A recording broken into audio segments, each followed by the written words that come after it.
ধরেন আপনার ছেলে অদ্ভুত চিন্তা করে, স্কুলে তার বন্ধুরা হাসে, শিক্ষক বলে বিচিত্র, আর পাড়াপড়শিরা বলে এ ছেলে কিছুই করতে পারবে না। ছেলের ব্যাপারে এত অভিযোগ শোনার পর আপনি কি করতেন? বেশিরভাগ মা হয়তো রাগে ফেটে পড়তো, টেনে নিয়ে যেত কোচিং সেন্টারে, আর ছেলেটার পাগলামি বন্ধ করতে চাইতো জোর করে। কিন্তু মায়া মাস্ক তা করেননি।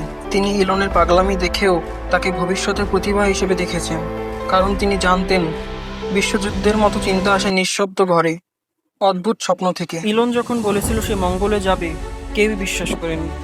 কিন্তু তার মা বলেছিলেন, if anyone can do it, my Son can. আপনার সন্তানের চিন্তা যদি সবার থেকে আলাদা হয়, তাহলে সেটাকে থামাইয়েন না। হয়তো সে বাংলাদেশের কোনো বড় পরিবর্তন নিয়ে আসবে। মায়া মাস্ক একা 3 সন্তানকে বড় করেছেন।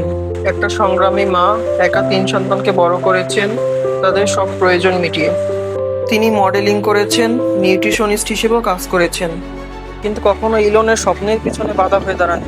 আপনি জানেন, ইলন তার বাড়ি বিক্রি করে ছোট একটা ঘরে থাকে এখন, কারণ সে টাকার পেছনে নয়, বরং ভবিষ্যতের পিছনে ছুটেছে। যে মা তাকে পাগল না ভেবে পাশে ছিলেন, আজ ইলন সেই পৃথিবী বদলানো মানুষ। তার দ্বারাই ঘটেছে ভবিষ্যতের বিনির্মাণ। এটা শুধু ইলনের গল্প না, একটা সাহসী মায়ের গল্প, যার সন্তানকে নিয়ে সমাজ বলেছিল অসম্ভব। অনেক মা বলতো, তুই পাগল, এসব করিস না।